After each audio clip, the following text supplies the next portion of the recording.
सवाल ये जो छात्रों के साथ व्यवहार हुआ है, उनके हाथ तोड़े, सर तोड़ा, उनके कपड़े फाड़े, क्या बेटियों के कपड़े फाड़ेंगे आप? हम और राहुल जी थे। दोस्तों, कैसे संसद के अंदर विपक्ष ने ओम बिरला का कुर्सी में बैठना मुश्किल कर दिया है, कैसे संसद के बाहर विपक्ष जबरदस्त तरीके से सरकार को न केवल कटघरे में खड़ा कर रहा है बल्कि सरकार को वही अर्बन नक्सल वाली स्क्रिप्ट रिपीट करने को मजबूर कर रहा है।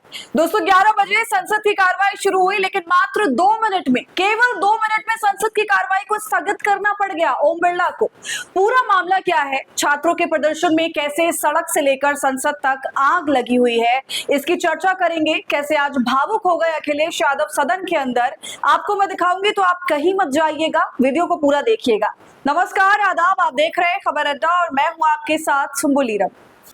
दोस्तों, दिल्ली की सड़कों पर देश के युवाओं पर पुलिसिया एक्शन पर देश ठहरने को मजबूर है, वक्त लगाकर सोचने को भी मजबूर है, वक्त लगाकर देखने के लिए मजबूर है, पूछने को मजबूर है कि कैसा वक्त आ गया है कि हमारे दिल्ली पुलिस के जवान बेरोजगार जवानों पर लाठियां चलाते हैं और इसे बहादुरी बताते हैं। देश के युवा कहते हैं कि बहुत हो चुका, अब टाइम को बदलना है, लेकिन विपक्षी नेता कहते हैं कि सरकार का अहंकार चरम पर पहुंच गया है, तो वही सरकार का वक्त आ चुका है। सरकार अहंकार में कहती है कि हमारा वक्त अभी नहीं बदलने वाला, हमारा वक्त नहीं, ये तो हमारा दौर चल रहा है। तो दोस्तों, आप देख रहे हैं ना, ये हाल है हमारे नेताओं का। एक तरफ छात्र पिट रहे हैं, लहूलुहान हो रहे हैं, उन पर लाठियां बरसाई जा रही हैं, गर्मी में झुलस रहे हैं, हक की आवाज उठा रहे हैं, और नेता अहंकार में कह रहे हैं कि हमारा तो दौर चल रहा है, वक्त नहीं जो बीत जाएगा। ऐसे में अब इस मुद्दे को छात्रों के साथ साथ विपक्षी नेताओं ने भी बहुत जोर शोर से उठाया है और इसे संसद तक लेकर के गए। हम सभी ने देखा कैसे पीएम आवास का घेराव हुआ था, किस तरह राहुल गांधी समेत सभी नेताओं को पुलिस खींच के ले गई, उठा के ले गई। और जब अखिलेश यादव ने संसद में जिस तरह से गुहार लगाई है अब, और उनके साथ सभी समाजवादी पार्टी के नेता, विपक्षी नेताओं ने शेम शेम के नारे लगाए, वो देखने लायक है, सुनने लायक है। दोस्तों, तो सबसे पहले आप वो वीडियो देखिए, फिर आगे की चर्चा करेंगे। छात्रों की नहीं सुनी जाएगी तो सड़कों पे आएंगे, और जो सरकार ने व्यवहार किया है, इस्तीफा तो क्या है, इस्तीफा तो जब चाहेंगे तब मंत्री ले लेंगे, सदन के बाद ले लेंगे। लेकिन सवाल ये जो छात्रों के साथ व्यवहार हुआ है, उनके हाथ तोड़े, सर तोड़ा, उनके कपड़े फाड़े, क्या बेटियों के कपड़े फाड़ेंगे आप? हम और राहुल जी थे। अध्यक्ष महोदय, हम मजबूरी में गए हैं प्रधानमंत्री के आवास पर। अगर आप सुन लेते हैं यहाँ पर तो हम नहीं जाते। क्या प्रधानमंत्री स्टेटमेंट नहीं दे सकते हैं? युवाओं के लिए आप बाहर बोल सकते हैं, सदन में क्यों नहीं बोल सकते हैं आप?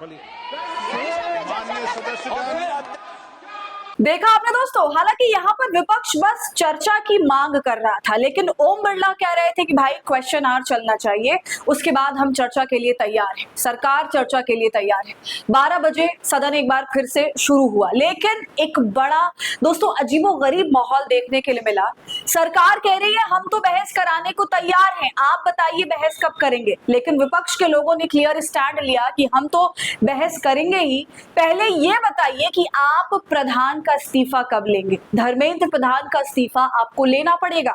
छात्रों के साथ जो वायलेंस किया गया, जिस तरह की बर्बरता की गई, वो बर्दाश्त नहीं किया जाएगा। मतलब दोस्तों, अमूमन ऐसा बहुत ही कम होता है कि इतनी जल्दी सरकार बहस के लिए मान जाए, लेकिन सरकार की तरफ से कहा गया कि नहीं, हम तो बहस चाहते हैं, लेकिन देखो भाई विपक्षी जो है वो बहस से भाग रहा है। हालात ये हो गए दोस्तों कि अखिलेश यादव को बीच में खड़ा होना पड़ा, और आपने जैसा कि देखा कांग्रेस की तरफ से केसी वेणुगोपाल ने भी बोला, उसके बाद किरण रिजिजू ने बोला जो कि संसदीय कार्य मंत्री है। तो अखिलेश यादव वहां पर बिफर पड़े कि आप इनको बोलने का मौका दे रहे हैं, हमको क्यों नहीं दे रहे। ये बात कांग्रेस और बीजेपी की दोस्तों है ही नहीं, ये बात छात्रों की है। आप ऐसा कैसे कर सकते हैं छात्रों के साथ? सवाल वाजिब था जो कि अखिलेश यादव ने पूछा। और यहाँ पर ये भी नजर आ रहा था कि किस तरह से स्पीकर ओम बिरला पक्षपात कर रहे थे दोस्तों। उसके बाद विपक्ष के जितने भी सांसद हैं वेल में आ जाते हैं, हंगामा होता है, 4-5 मिनट के अंदर संसद को फिर से स्थगित कर दिया जाता है 2 बजे के लिए। बाहर आए विपक्ष और सत्ता पक्ष के सांसद, और सत्ता पक्ष की तरफ से एक बार फिर से अर्बन नक्सल वाली स्क्रिप्ट जो है वो बार बार बिल्कुल घिसी पिटी स्क्रिप्ट, इसको फिर से बोला जाता है। तो आप देख सकते हैं छात्रों का तो बुरा हाल है, मगर ठीक से सुध लेने वाला कोई नहीं है। मुद्दा सदन तक पहुंचा तो है, मगर अभी भी राजनीति हो रही है डिस्कशन के बजाय। दोस्तों, सिंपल सी बात है, छात्र चाहते हैं धर्मेंद्र प्रधान इस्तीफा दे, अकाउंटेबिलिटी तय करे। छात्र ये नहीं कह रहे कि संसद में आप इस पर बहस करिए, उन्हें रिजल्ट चाहिए जिसके लिए इतनी माथापच्ची हो रही है, मगर मुद्दे पर कोई नहीं आ रहा। तो दोस्तों आप बताइए कि इस पूरे मामले को आप कैसे देखते हैं? अपनी राय आप हमें कमेंट कर जरूर बताएं। वीडियो को लाइक और शेयर कर लें। खबर अड्डा को यूट्यूब पर सब्सक्राइब कर लें।